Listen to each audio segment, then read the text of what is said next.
በኢራን እስራኤል ጦርነት በመጨረሻም አሜሪካ ገባችበት። A short time ago, the U.S. military carried out massive precision strikes on the three key nuclear facilities in the Iranian regime, Fordo, Natanz, and Esfahan. ግዙፍ የእስራኤል ያለው ቢ52 ቦምብ ጣይ አውሮፕላን ተልእኮውን ተወጣ።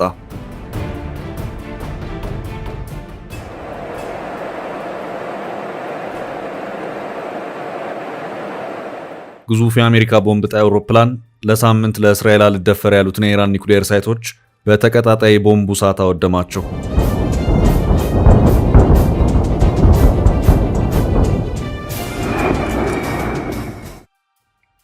የተፈራው ሆኗል። አሜሪካ በእስራኤል ኢራን ጦርነት ውስጥ ገብታበታለች።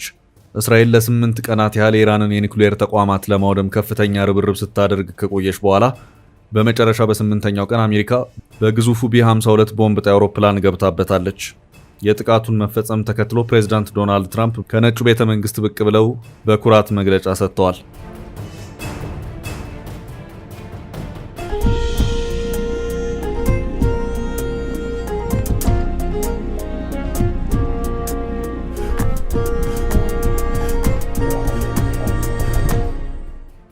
በዚህም ሶስቱ እጅግ ወሳኝ የተባሉት የኢራን የምድር ውስጥ የኒውክሌር ተቋማት 100% ጥንቅቅ ብለው ወድመዋል ሲሉ ፕሬዝዳንት ትራምፕ ባደረጉት ንግግር አስታውቀዋል።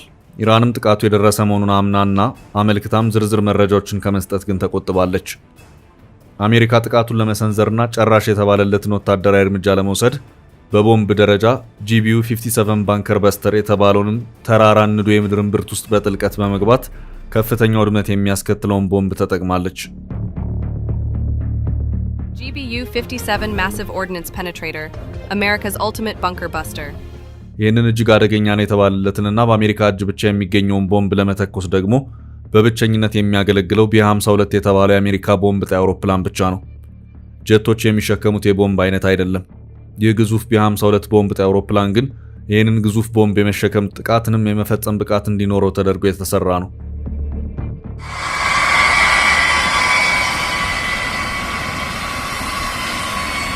የአውሮፕላን የሚጥለው ቦምብ ምድርን ቀውጥ አድርጎ አካባቢውን የሲኦል ጥግ የሚያደርግ ነው። የኢራንም አይደፈሩም የተባሉት የኒውክሌር ሳይቶች የወደሙት በዚህ አውሮፕላንና በአሜሪካ እጅ ብቻ ይገኛል በተባለው GBU 57 ባንከር በስተር ነው።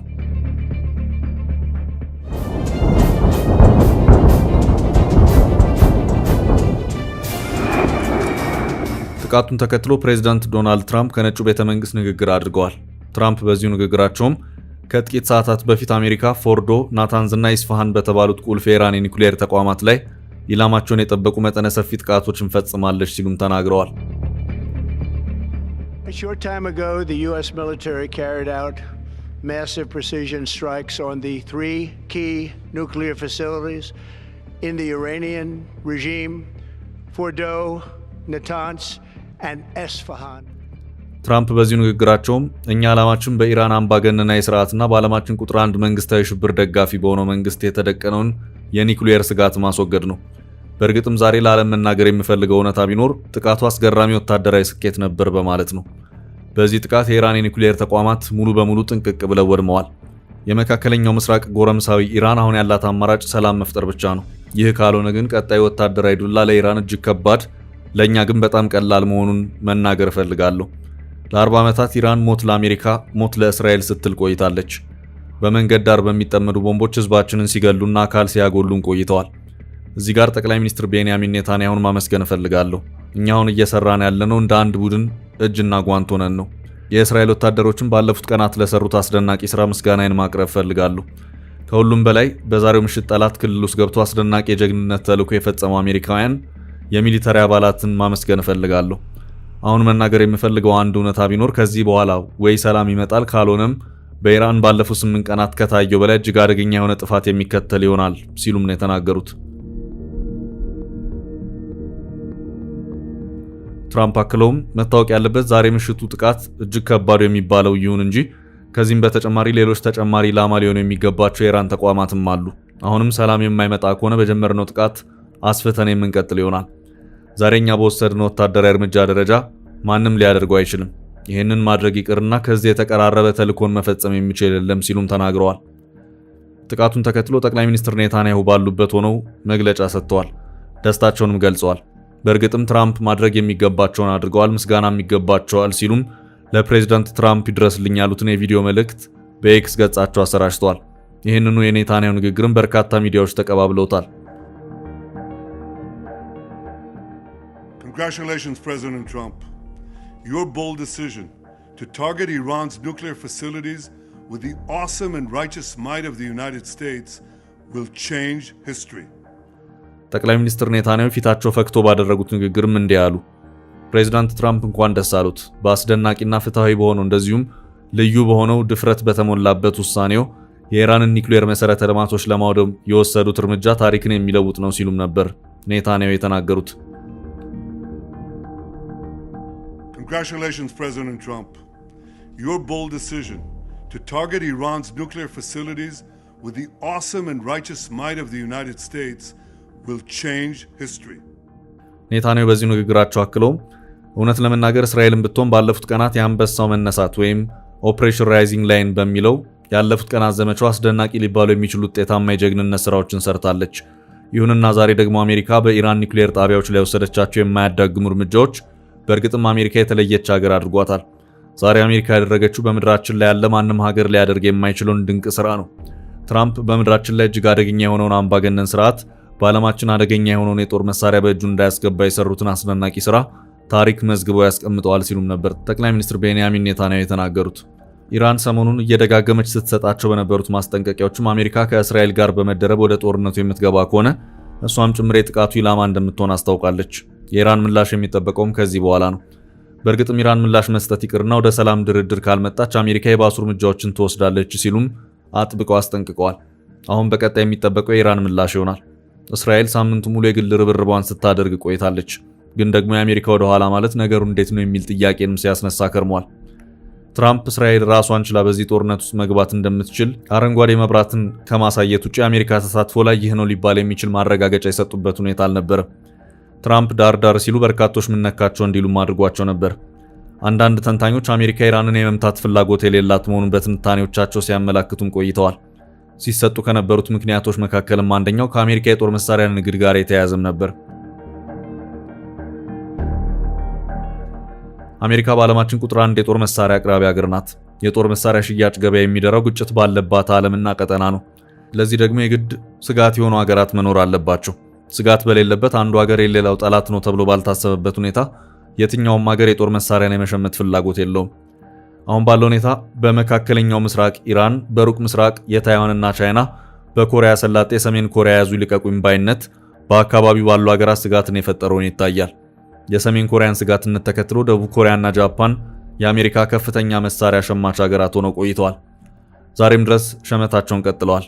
ታይዋን አንድ ቀን ቻይና ልትጠቀልለኝ ትችላለች በሚል ስጋት ከአሜሪካ ያልሸመተችው የጦር መሳሪያ አይነት የለም። በመካከለኛው ምስራቅ ከኢራን ጋር በተያያዘ እስራኤል፣ ሳውዲ አረቢያ፣ የተባበሩት አረብ ኤምሬትስ እና ዮርዳኖስ ከፍተኛ ስጋት ውስጥ በመሆናቸው ባለፉት ዓመታት ከአሜሪካ እጅግ በርካታ የጦር መሳሪያዎችን ሸምተዋል። እናም የኢራንና የቀጠናው ውጥረት ለአሜሪካ የጦር መሳሪያ ገበያ የነበረው ሚና እጅግ ከፍተኛ ነበር ማለት ነው። አሁን ባለው የቀጠናው ጦርነት ኢራንን ተረባርቦ ማድቀቅ ማለት ኢራን በቀጣይ በቀጠናው ውስጥ እንደ ስጋት እንዳትታይ የሚያደርግ ይሆናል። ይህ ማለት ባጭሩ ምን ማለት ነው ለሚለው የሚኖረው አጭር ምላሽ በቀጠናው ያሉ ሀገራት የአሜሪካንን ጦር መሳሪያ ለመሸመት የሚኖራቸው ፍላጎት እጅግ አነስተኛ ይሆናል ማለት ነው። ይህችን ነጥብ በመንተራስ ነው ተንታኞች አሜሪካ የዓለማችን ቁጥር 1 የጦር መሳሪያ ነጋዴ ሀገር ከመሆኗ ጋር በማያያዝ ኢራን የቀጠናው ስጋት ሆና ብትቀጥል ምርጫዋ ነው ሲሉ የነበሩት። አንዱ ሀገር ለሌላው ስጋት መሆን ቀጠናዊ ውጥረቶችና ጦርነቶች የዓለም አቀፉን የጦር መሳሪያ ንግድ የደራና የሞቀ እንዲሆን የማድረጋቸው ጉዳይ ጥርጥር የለውም። ይሄ ሳይታለም የተፈታ እውነታ ነው። የሰሜን ኮሪያ ውጥረት ጃፓንና ደቡብ ኮሪያ አሜሪካን ጦር መሳሪያ ሸማች እንደዚሁም ጥገኛ አድርጓቸዋል። ይህ ለአሜሪካ ጦር መሳሪያ ገበያ ብቻ የአሜሪካንም ተፈላጊነት ከፍ አድርጎታል። ይህም ለአሜሪካ እጅግ ወሳኝ ዓለም አቀፋዊ የፖለቲካ ድል ነው። ከሰሜን ኮሪያ ጋር ተያይዞ የኮሪያ ሰላጤ ውጥረት ከሰከነ፣ ኢራን ተዳክማ የመካከለኛው ምስራቅ ጂኦፖለቲካዊ ውጥረት ከወረደ፣ እንደዚሁም ከታይዋን ቻይና ጋር በተያያዘ የቀጠናው ውጥረት በነበረበት መቀጠል ካልቻለ የአሜሪካ የጦር መሳሪያ ገበያ በነበረበት አይቀጥልም። ሳውዲ አረቢያ ኢራንን በጥብቅ ከሚፈሩት ሀገራት መካከል ናት። ሁለቱም የሙስሊም ሀገራት ናቸው። ሳውዲዎች የሱኒ እስልምና ተከታይ ሲሆኑ ኢራኖች ደግሞ የሺያ እስልምና እምነት ተከታዮች ናቸው። ኢራን ሳውዲን የምዕራቡ ዓለም ጉዳይ አስፈጻሚና የፖለቲካ ሉዓላዊነት የሌላት ጥገኛ ሀገር አድርጋ ትገልጻታለች። በዚህም ሁለቱ ሀገራት መካከል የቆየና ስር የሰደደ የፖለቲካ ጸብ አለ። በተለይ ደግሞ ኢራን የኒውክሌር ጦር መሳሪያ ልትታጠቅ ትችላለች የሚለው ስጋት ያለው በእስራኤል ብቻ ሳይሆን በሳውዲም በኩል ጭምር ስላለ የኢራን መዳከም ለሳውዲ ታላቅ ረፍት ነው። በዚህም ሳውዲ ኢራንን ታሳቢ ባደረገ መልኩ ከአሜሪካ ያልሸመተችው የጦር መሳሪያ አይነት የለም። ሌላው ቢቀር በቅርቡ ፕሬዚዳንት ዶናልድ ትራምፕ ወደ ሳውዲ አረቢያ ባመሩበት ወቅት ከሳውዲ ጋር የደረሱበት የጦር መሳሪያ ስምምነት የ$142 ቢሊዮን ሸመታ ነው። Simply eye-watering. The Saudis will plow $600 billion into the US, including AI, chip making and infrastructure. They'll also buy $142 billion worth of US defense equipment. Donald Trump is back in the Saudi kingdom, his first official foreign trip since becoming president, apart from Rome for the Pope's funeral. A country that must on... ይሄ እጅግ ከፍተኛ ሊባል የሚችል ነው። ይሄው የጦር መሳሪያ ሸመታ ስምምነት ከተባበሩት አረብ ኤሚሬትስ ዩኤኢ ጋርም ተከናውኗል። እነዚህ ሁሉ ስምምነቶች በሌላ በማንም ስጋት አይደለም፣ አንድ ቀን ኢራን ልትመታን ትችላለች በሚል ስጋት ነው። የእነዚህ ሀገራት የስጋት ምንጭነት ይህ ብቻም አይደለም። የአሜሪካ የጦር መቀመጫ ሆኖ ማገልገላቸውም እንደዚሁ ሌላኛው የስጋት ምንጭ ሆኖ የሚያገለግልም ነው። በመካከለኛው ምስራቅ ከኢራን ጋር በተያያዘ ድብልቅልቅ ያለ ጦርነት ከተነሳ የኢራን ሚሳኤሎች በሳውዲ በተባበሩት አረብ ኤሚሬትስና በሌሎች አካባቢዎች ያሉትን የአሜሪካ የጦር ካምፖች የሚምሩ አይሆኑ። እናም የሁሉ ቀጠናዊ ጥረት የአሜሪካንን አካባቢያዊ ተፈላጊነት ከፍ የሚያደርገው ይሆናል። በነገራችን ላይ ከነ ሳውዲ አረቢያ የተባበሩት አረብ ኤሚሬትስ በተጨማሪ ዮርዳኖስም እንደዚሁ የኢራን ስጋት ያለባት ሀገር ናት። በአረብ እስራኤል ጦርነት እስራኤልን የወጋችው ዮርዳኖስ አሁን ጥብቅ የእስራኤል ወዳጅ ሆናለች። በኢራን የእስራኤል ድብደባ ለእስራኤል የአየር ክልሏን የፈቀደችም ሀገር ናት። ከተወሰኑ ዓመታት ወዲህ ዮርዳኖስ ከእስራኤል ጋር የጀመረችውን ግንኙነት ተከትሎም በኢራን ጥርስ ተነክሶባታል። እናም የኢራን ስጋት ያለባት ዮርዳኖስም ብትሆን የሳውዲና የተባበሩት አረብ ኤሚሬትን ያህል ባይሆን እንኳን የአሜሪካንን የጦር መሳሪያ ሸመታ ትፈልጋለች። እዚህ ጋርም ሌላ አዲስ የአሜሪካ የጦር መሳሪያ ገበያ ማለት ነው። እስራኤል፣ ሳውዲ አረቢያ፣ የተባበሩት አረብ ኤሚሬትስና ዮርዳኖስ በጦር መሳሪያ ግዢ አሜሪካንን የሙጥኝ እያሉ የሚገኙት በሌላ በምንም ሳይሆን ኢራን ስላለች ነው። እናም እነዚህን መሬት ያለው አቆች የመዘኑ ሰዎች አሜሪካ ኢራንን እስከ መጨረሻው ማድቀቅ አትፈልግም በማለት የመከራከሪያ ሐሳባቸውን ሲያስቀምጡም ከርመዋል። ግን ደግሞ ኢራንን ለጦር መሳሪያ ሸመታና ለአካባቢው ውጥረት ለመጠቀም ሲባል ሊኬድበት የሚችለው መንገድ ደግሞ ኢራን በድንገት የኒውክሌር ጦር መሳሪያ እንድትታጠቅ የሚያደርጋት ይሆናል። ይህ ከሆነ ባጭሩ ነገር አበቃ ማለት ነው። እስራኤል በኢራን ጠላትነት የተፈረጁት የመካከለኛው ምስራቅ ሀገራት እንደዚሁም አሜሪካም ሳትቀር በኢራን መጠቃታቸው አይቀሬ መሆኑን የሰሞኑ የኢራን የባሊስቲክ ሚሳኤሎች ጥቃት በሚገባ አሳይቷል። እስራኤልና አሜሪካ ተጋግዘው ኢራንን የቀጠናው ስጋት በማትሆንበት ደረጃ አሳምረው ማድቀቅ ይችላሉ። ይሄ ምንም ጥርጥር የሌለው እውነታ ነው። ግን ደግሞ በኢራን መድቀቅና መውደቅ ማግስት ግን የመካከለኛው ምስራቅ ወታደራዊና ፖለቲካዊ ውጥረት በከፍተኛ ይወርዳል። ኢራን ማንንም አትምርም። ደግሞም የኒውክሌር ጦር መሳሪያ ባለቤት ለመሆን ጫፍ ላይ ደርሳ የነበረ መሆኑን ሲወጡ የነበሩት ተከታታይነት ያላቸው መረጃዎች ሲያመላክቱም ነበር። የኒውክሌር ጦር መሳሪያ ዋነኛ ግብዓት ነው የሚባለው ዩራኒየም ንጥረ ነገር ነው። ንጥረ ነገሩ ባለበት ተወስዶ በብዙ ሂደቶች ውስጥ እንዲያልፍ በማድረግ የማበልጸግ ወይም ኢንሪች የማድረጉ ስራ ይሰራል። ማበልጸግ ወይም ኢንሪች የሚባለው ሂደት በፐርሰንት የሚቀመጥ ነው። በዚሁ መሰረትም አንድን ዩራኒየም ንጥረ ነገር ለኒውክሌር ጦር መሳሪያ ግብዓትነት ለመጠቀም እስከ 90% መበልጸግ የሚጠበቅበት መሆኑን የዘርፉ ባለሙያዎች ይናገራሉ። ከዚህ አንጻር ኢራን እስከ 60% በሚሆን ደረጃ ዩራኒየም ማበልጸግ የቻለችበት ሁኔታ እንደነበር ተረጋግጧል። ከዚህ ውጭም ሌሎች የኒውክሌር ስራዎችም በየዘርፉ በመቀላጠፍ ላይ ነበሩ።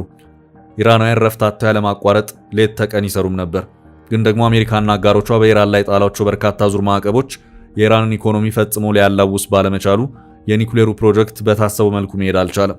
ይህ ብቻ ሳይሆን ኢራን ኒውክሌርን ለመስራት ስታወጣ ከነበረው ውጪ ባልተናነሰ የጦር መሳሪያዎቿን ከጠላት ጥቃት ለመከላከል ስትሰራቸው የነበሩት የምድር ለምድር መሰረተ ልማቶችም ጊዜውን አብዝተው ወስደዋል።